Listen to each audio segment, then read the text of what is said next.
नमस्कार मित्रों। मेरे पीछे जो बैकग्राउंड इमेज लगी है उससे आप पता चल गया होगा आपको कि क्या विषय है। विषय फेक न्यूज का है, लेकिन फेक न्यूज ही नहीं। कई बार जो आपको खबरें बताई जाती है, समाचार बताए जाते हैं, उसमें जो हेडिंग होता है वो हेडिंग भी आपको मिसलीडिंग करने वाला हो सकता है। तो अभी एक सोचने वाली बात ये हो गई है कि क्या ऐसी खबर को फेक न्यूज की श्रेणी में रखा जाए कि नहीं रखा जाए। और अक्सर ये विवाद चलता है कि सोशल मीडिया या व्हाट्सएप यूनिवर्सिटी झूठ फैलाते हैं।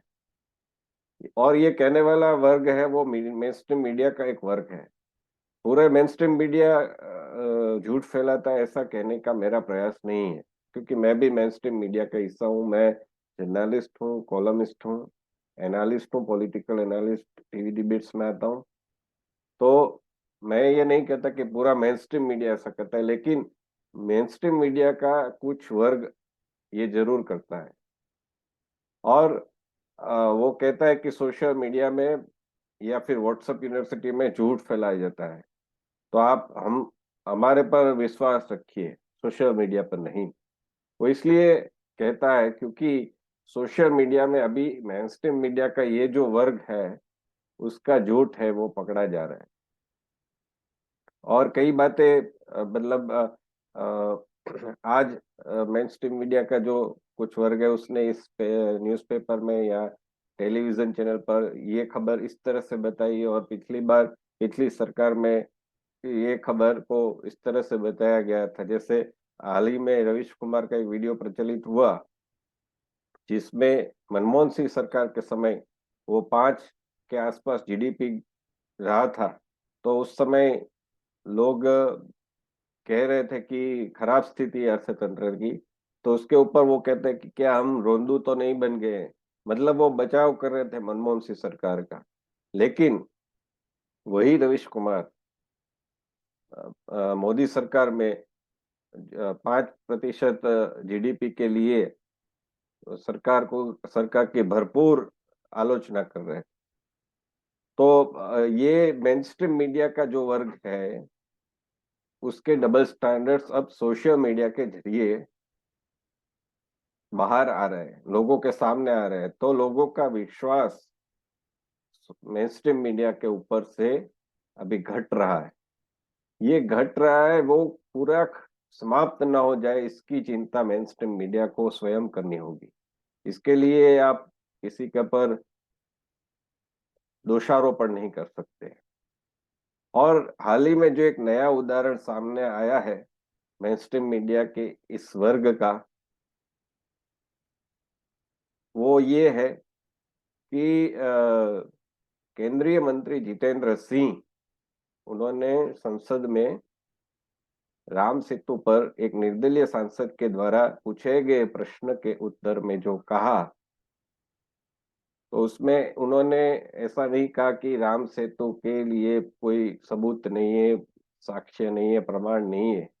लेकिन उसकी जो हेडलाइन है वो टेलीग्राफ और टेलीग्राफ के ही समूह के एबीपी ने ऐसी बना दी कि लोगों को, खास करके भाजपा समर्थक और हिंदूवादी जो है, उनको ऐसा लगे कि अभी देखो राम सेतु पर कांग्रेस पर तो भाजपा बहुत आरोप करती थी, आक्षेप करती थी, लेकिन अभी वो स्वयं राम सेतु को मानने से नकार रही है। तो पहले सुनिए केंद्रीय मंत्री जितेंद्र सिंह का ये निवेदन। Sir, I would like to ask the Honorable Minister whether the present government is making any efforts for conducting scientific assessment of our glorious past, history and historical facts of India from the Vedic period to the present day and introducing it into the curriculum. Because we know that the previous governments have ignored this. Your question, sir, your question. Honorable Minister. Thank you, Chairman, sir. I must compliment the honourable member for raising a question which is but seldom asked in this House, using modern technology to explore information from the ancient past. So I am glad to share with him that the Department of Space Technologies, Department of Space, is actually engaged in this. We have discovered some of the informations remains from the Harappan civilization also. In as far as the question that was asked by him today concerning Ram Setu, though we have certain limitations in discovering that, because the history dates back to about more than 18,000 years, and that bridge, if we go by the history, was about 56 kilometers long. But yes, to some extent, through space technology, we have been able to discover species in islands, some kind of limestone shoals, which of course can't be accurately said to be remnants or parts of a bridge, but they have certain amount of continuity in location, through which some surmises can be drawn. So what I'm trying to say in a single sentence is that it's difficult to actually pinpoint the exact structure that existed there, but there is some kind of an indication, direct or indirect, that structures have existed. And we have also tried to conduct similar kind of exercises with respect to the ancient Dwarka city and other places. And I'm glad that the honorable members have also taken interest in this. तो आपने ये देखा कि जितेंद्र सिंह कह रहे थे कि exact structure क्या था उस समय, वो कहना मुश्किल है, किंतु कुछ संकेत जरूर मिले सीधे या अप्रत्यक्ष रूप से कि जो कहता है कि स्ट्रक्चर था वहां पर। तो ये उनका कहना है कि स्ट्रक्चर था, मतलब वो कह रहे हैं कि राम सेतु वहां पर है। लेकिन टेलीग्राफ ने क्या बताया? टेलीग्राफ ने ऐसी हेडलाइन बनाई कि जो सेंटर है वो कह रहा है, केंद्र सरकार कह रही है कि राम सेतु पर तथ्यात्मक, मतलब कोई ऐसा तारण किया जा सके कि राम सेतु नहीं था, राम सेतु था, ऐसा कोई साक्ष्य वहां पर नहीं है। केंद्र सरकार ऐसा कह रही है, मतलब जो कांग्रेस की यूपीए सरकार कह रही थी वही मोदी सरकार भी कह रही थी, ऐसा टेलीग्राफ का कहना था। तो ये टेलीग्राफ ने ऐसा कहा, और एबीपी ने क्या कहा वो भी मैं आपको बताता हूँ। एबीपी ने कहा कि राम सेतु के अस्तित्व पर सरकार का संसद में जवाब, कहा ब्रिज होने का दावा करना मुश्किल। अभी इसमें दावा करना मुश्किल कहाँ कहा है? तो वो पूरी खबर तो एज इट इज बता रहे, लेकिन हेडलाइन है वो ऐसा कह रहे कि ब्रिज होने का दावा करना मुश्किल। तो आप हेडलाइन पढ़ते ही, क्योंकि बहुत सारे लोग ऐसे होते हैं जो हेडलाइन पहले पढ़ते हैं, फिर उसके ऊपर से ओपिनियन बनाते कि ये मीडिया कह रहा है तो सही ही होगा, और फिर वो खबर तो पढ़ते हैं, लेकिन बहुत कम लोग होते हैं जो खबर पढ़कर नक्की निश्चित करते हैं कि जो हेडलाइन है वो गलत है। तो अभी सभी पाठकों, दर्शकों से मेरा आग्रह है कि आप कभी भी मीडिया में, चाहे वो समाचार पत्र हो, चाहे वो डिजिटल मीडिया हो, चाहे वो टेलीविजन हो, आप हेडलाइन से अपना मंतव्य मत बनाइएगा, ओपिनियन मत बनाइएगा। आप खबर को पूरी पढ़िए, उसमें क्या कहा गया है, और हो सके तो पहले हेडलाइन को छोड़कर खबर पढ़िए, और फिर वो खबर पढ़ने के बाद उसमें जो बात कही गई हो तो उसके ऊपर से आप एक निश्चय पर आइए कि हेडलाइन कहाँ तक सही है, कहाँ तक झूठी है।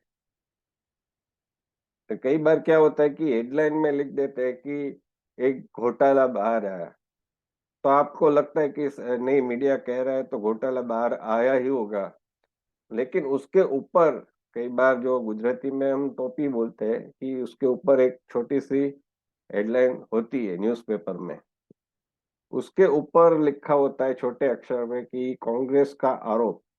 तो वो आपको वो पहले नहीं दिखता, आपको तो जो बड़े फॉन्ट में लिखा होगा वही दिखता है।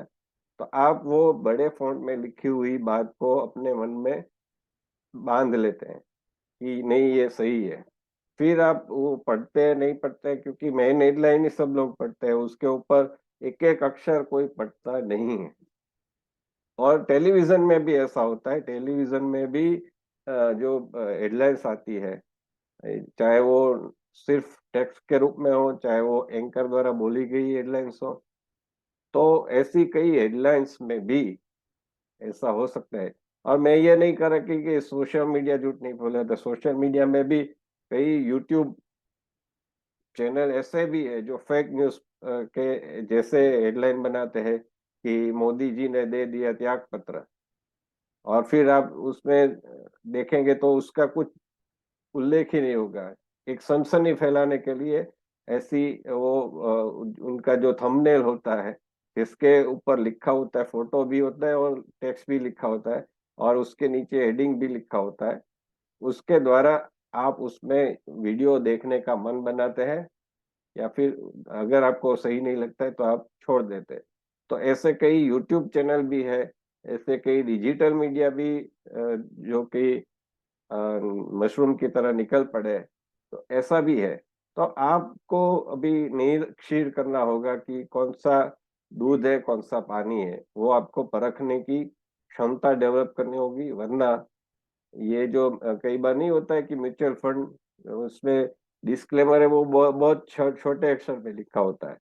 तो ये ऐसे ही जो बात है कि आपको डिस्क्लेमर तो कभी आप पढ़ते ही नहीं है, ऐसे आप छोटे हेडिंग या फिर टेक्स्ट तो पढ़ते ही नहीं है ज्यादातर लोग। तो आप पूरा पूरा टेक्स्ट पढ़िए, या फिर तो पूरी पूरी खबर सुनिए, और यदि उसमें खबर में भी उस आपको लगता है कि संशय है, तो आप उसको क्रॉस वेरीफाई करिए, किसी दूसरे न्यूज़ पोर्टल में जाइए। अभी तो आपके पास गूगल है, गूगल में सर्च कीजिए, आपको पता चल जाएगा।